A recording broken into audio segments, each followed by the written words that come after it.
All right. Hey, Lex, how's it going? Chien here. Thanks for all the questions. I'll go ahead and answer them in this video. For those watching on YouTube, there's a student at a college who emailed me with a bunch of questions for their student career project. And I'll be kind of answering what is it like to work as a theme park designer, stuff like that. Okay, let's go.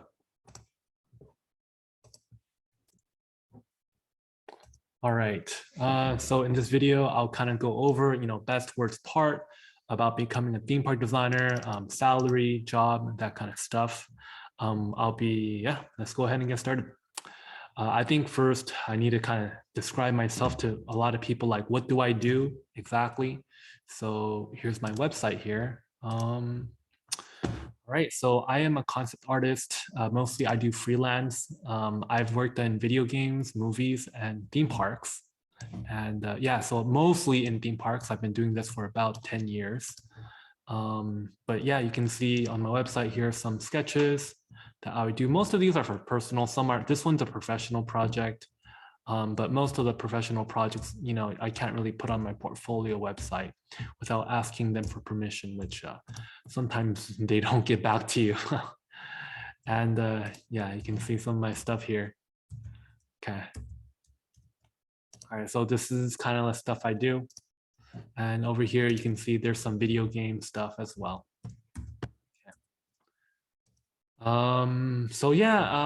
Take everything with a grain of salt. I mean, it's just my point of view. I am a freelancer, mostly.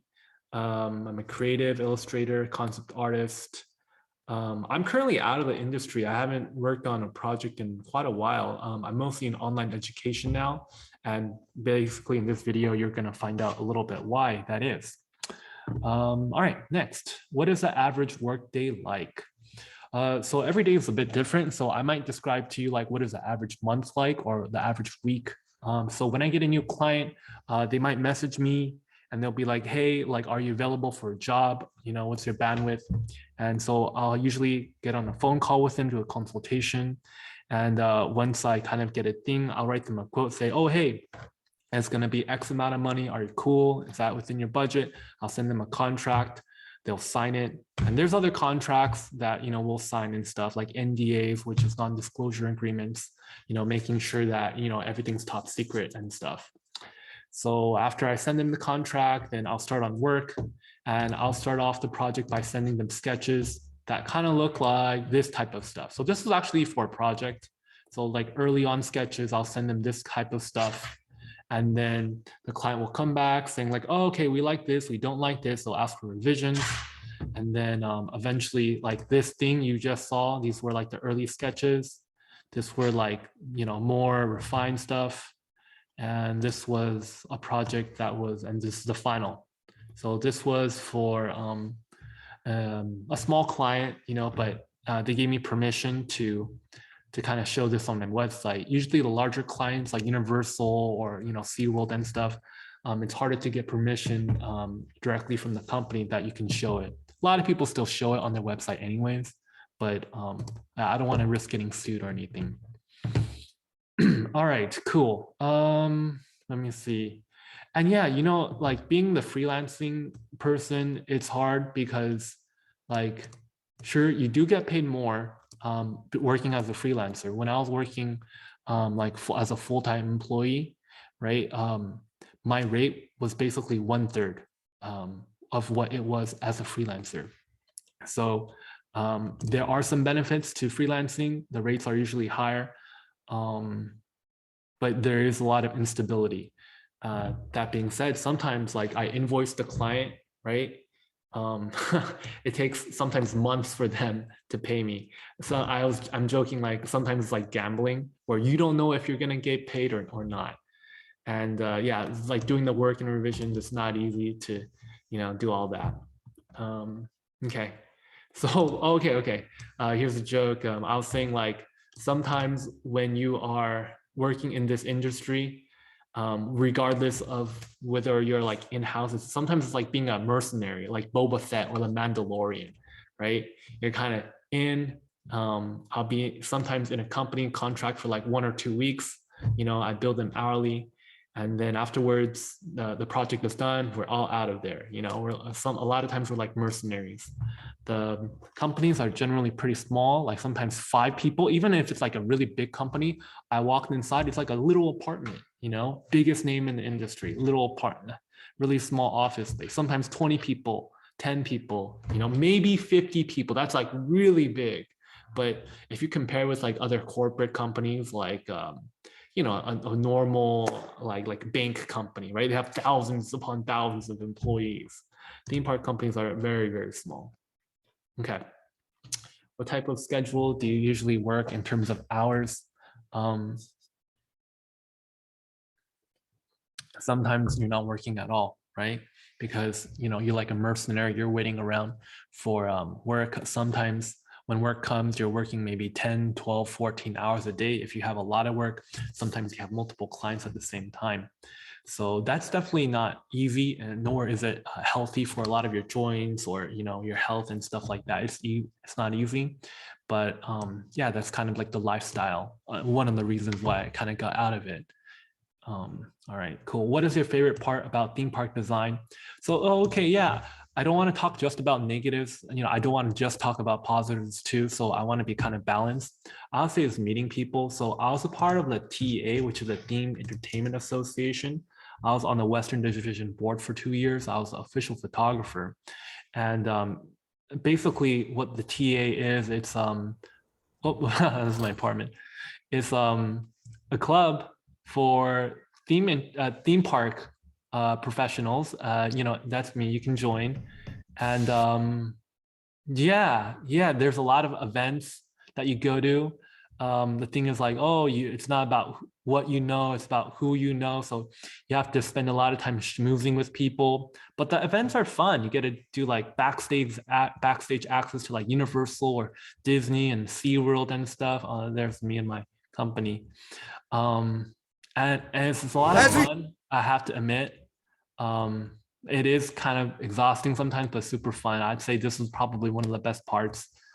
And these pictures make it look a lot more fun than actually was. Yeah, good memories. That was the IAPA trade show. So yeah, it's kind of fun saying like, oh, I'm working while you're doing these type of like, you know, events and stuff. Everyone's pretty nice and friendly. Wow. Yeah, those are videos. Okay, cool. That's back. Let's see. Yeah, that's my favorite part. What are entry level positions versus the advanced level positions like? I didn't really have this experience. It's hard for me to answer this question. I was kind of thrown in the deep end to kind of describe my experience to you. I would work at a company, and sometimes I'm like the only illustrator there, or let's say I'm working at home, I don't know all the other illustrators. So normally what I thought, what I was expecting was when you go into a company or a job, you get, I'm an illustrator, so you get someone older who would mentor you or who would guide you, that kind of stuff. That wasn't the case. I was kind of like just thrown in, and there was no one else doing my job. I was just figuring it out as I went. My boss, I would have a boss, but they would probably have an architecture or engineering or theater background. They're not an illustrator. I'm just a hard hand to work for them. And for that, because of that reason, it was very, very slow to kind of learn. And this might not be for everyone, right? Because depending on what industry or what specialty you're in, it might be different. Oh, I think, man, this is tough. This is some people who I did find someone who was also an illustrator. And you know, I hit them up, you know, wanted to ask them some questions. And eventually they straight up told me like, hey, I don't want to help you too much because I helped someone before and then they took away work from me. So indirectly, they were like, I don't want you to get too good or you will be my competition. And I was kind of taken back at the time. I was like, I don't know, whatever. And then after a while, they stopped talking to me. Yeah, I don't know. So anyways, but I understand where they're coming from because after years of work, when I became, you know, when I had a lot of experience, so I was working this job and I had a lot of work for a while. And after a while, I knew this other guy who was working for the company. I had to, leave. And then he got all the work and then I had no work. So it's really scary, kind of like being a mercenary. Sometimes you get a lot of work and other times you just don't. And it's like work is scarce, to be honest. Like there, of course, no one wants to admit it because no one wants to act like they're out of jobs. But on LinkedIn, I see a lot of adults in their 40s and 50s with a lot of work experience. For months, they're like, hey, who has work? I'm out of a job. Hey, who has work? Yeah, I was like, wait, I thought like when you got more experience, when you knew what you were doing, you wouldn't have this trouble. But even when you're older, yeah, people have trouble. There's not that much theme park work, to be honest. Compared to the number of people who want to work in theme entertainment versus the number of jobs, it's just the ratio. All right. How long do you typically work for one company? Okay, cool. Couple weeks to couple months, most 1 to 2 years. I was thinking that when I was, your age, that, hey, I'll just work at a stable company like Disney or Universal, and then I won't have a problem. That's what I thought. There's a lot of people who got let go from Disney and Universal as well. Even if you work for corporate, it's still not a stable job. I was thinking the first time I worked for SeaWorld, I was thinking like, wow, that's a big company, big name. I got flown out to the corporate office. I was thinking like, okay, I finally made it. Once I get the SeaWorld job, I'll have a steady income. That wasn't the case. It was just like any other thing. After the job ended, had to still find work. It was tough. Okay. What's the most difficult part of the job? Consistency, schedule. So yeah, this is kind of a booty call. So I think the most difficult part of the job is when you're not working, you're not making money. So it doesn't matter how high your rate is if you're not getting paid. Sometimes like the consistency thing, like sometimes you're hanging out with friends and you get a text from a client saying like, hey, we have a job. A lot of times you have to like drop everything just to work on this project because there are so few projects around. It's a little bit like being an actor, going to auditions and stuff like that. Like you have to go for a lot of auditions, maybe, I don't know. But the payout isn't that big, to be honest. It's very exciting, very fun when you are starting off, like when you're young. But when you're getting older and you want to start a family or whatever, having a consistent sort of income is pretty important. And sometimes it feels like you're a booty call because I'm going to say like when they need you, you need to come and do it fast, for them. And then when you're done with the job, you're just out. What do you wish you have known before you started working in the industry?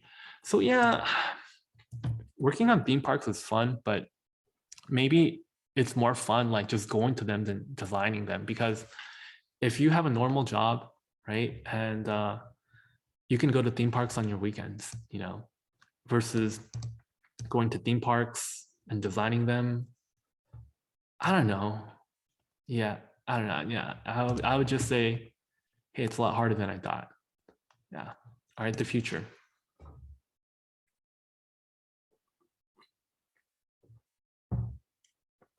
Kind of reorganize your questions here. How is technology changing the career? What technology or programs you use the most in your work? So there's a lot of people are using like virtual reality now, Revit, 3D modeling programs. Of course, that stuff's, like all the rage. One thing I want to say is, hey, if you're an artist, you don't want to get stuck doing book covers and movie illustrations like from decades ago. You want to make sure you're ahead on the trend, because no one like reads books anymore. I mean, they do, but it's not a good industry. Now, instead, people will work in the animation or video game or movie industry. The theme park industry, will it still be around in 20, 30 years? I don't know. It's up to you. But there might be ways of integrating theme parks with new technologies. For example, there is an architecture firm who makes up to $300,000 per project to design real estate in the metaverse. So maybe instead of doing theme park design, right, eventually you're doing theme park experiences, but digitally in the metaverse and virtual reality. This way you can reach more people. Yeah, you gotta always be ahead of the curve, or get a feel of what the curve is. Yeah. Okay, preparation. How well did your educational program prepare you? Not very well. I had an industrial design degree. Yeah, not really prepared. I did a lot of personal projects, and I took a lot of classes, at art academies in my area in Los Angeles afterwards. But even then, a lot of the teachers, they were teaching more about, movie illustration or video game illustration. I had to kind of just like, hey, reverse engineer what it looks like to have a theme park portfolio and just figure it out myself. So in terms of preparing, right, it was just, hey, this is a working professional. This is what their work looks like. Their portfolio website is public. And just be like, okay, if this is what they have on their portfolio website, just kind of make your own project that looks like that. All right. In addition to earning a degree, what should be done to prepare portfolio? Like, let's say you're doing engineering or architecture or whatever, you can't just do your school projects. You may need to do your own projects that look theme park-esque, so do stuff in your personal time. Okay, is there a degree you'd recommend over your own degree? So something I said was like, in theme parks, right? You have creative, you have making the blueprints, the 3D modeling, and the engineering documents. Those 4 things, basically, to create a house or any theme park or whatever, right? So my degree, industrial design, well, I did mostly illustration, concept art. I got the creative stuff down. I was not really good at blueprints or 3D modeling, or I could do it a little bit, or engineering documents. I'm just 1 out of 4. Engineers, they got the engineering documents down and the blueprints down, maybe 3D modeling too. But if you are able to hit all 4, it gives you a lot of versatility. So the degrees that I know that hit all 4 components are theater and architecture, because they go from the creative all the way to the blueprints, to the build, to, kind of like construction. They can do engineering documents, and theater, they go from, creative all the way to the build as well. I think those 2 degrees are my recommendations, architecture and theater. There's a lot of people who do a master's degree at Savannah College of Art and Design. You could do it if you want. I do know a lot of people who didn't do it and they're still fine. Just keep in mind that a master's degree is pretty expensive, and it's not a requirement. What advice do you have for someone who wants to begin working? Don't do it. All right, I'll talk a little bit about pay. That was my favorite part. So theme park design is, a lot of the pay is modeled on the architectural industry, because you're building stuff. And being an architecture, probably like entry level 40K. If you get senior, maybe 80K. All right. So maybe 30 to 100, just to be like really broad, depending on where you are and your experience and stuff. If you're really, really senior, maybe after 10 years or something, maybe 150, 120. That sounds pretty good, right? But yeah, it's very unstable. Maybe you'll get there, maybe you won't. It's a really hard, tough journey.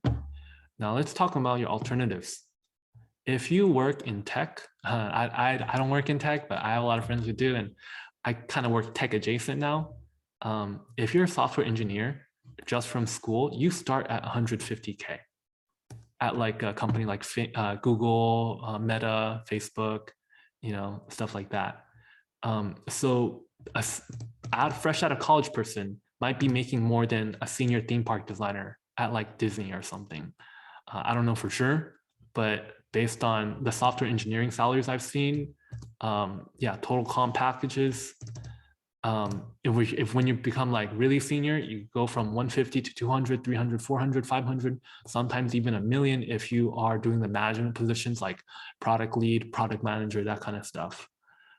If you don't like engineering, you could consider stuff like user interface, UI, UX design, user interface design, UI design.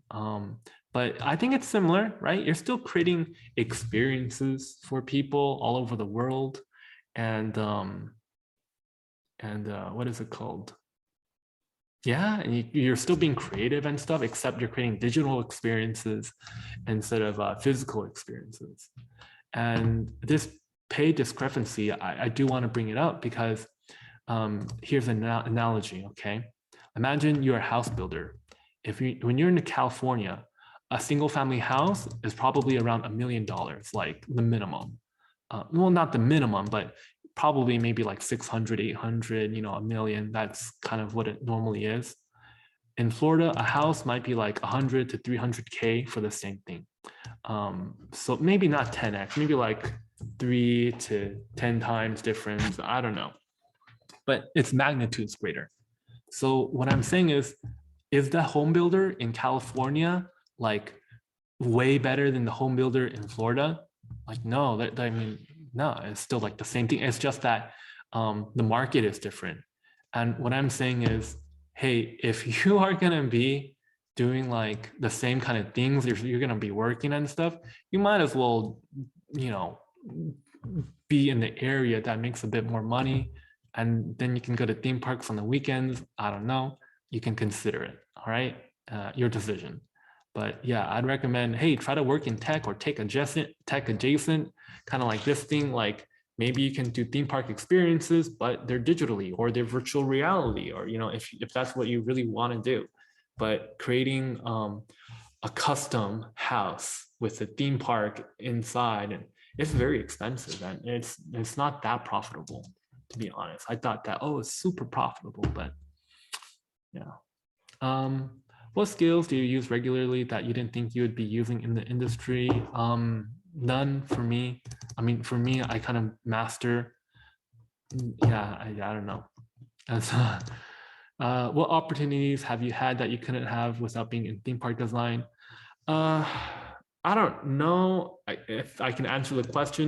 I would say that being in theme park design, it does make, right now I'm in online education where I provide educational experiences to children all across the world. I teach, about 150 students a week. And I'd have to say, compared with dealing with clients, dealing with students and parents, so much easier, like it was really tough being in the theme park industry and working with a parent and student, the contracts, the, invoicing is a lot easier now that I've been through that. And also creating digital experiences way easier than creating a physical experience. Creating a physical experience, whether or not it's theater or architecture, there's so much work. And but if you're just creating like something virtual online, wow, it's really easy, it's really scalable and stuff like that. So yeah, I definitely think that being in theme entertainment, the whole storytelling thing really helped me a lot. And I definitely had a lot of fun, right? I definitely had so much fun in the industry, meeting a lot of people. Eventually, when COVID happened, the industry took a huge, slump, and I started working other stuff. And then now I teach online. So that's what I do now. So what I do is I teach on L School, and I teach classes, and I'm having a lot of fun. I still get to draw and everything. I'm creating like these experiences for kids and having a great time. So yeah, that's about it. Hope that helps, and good luck with your work. Okay, bye, man.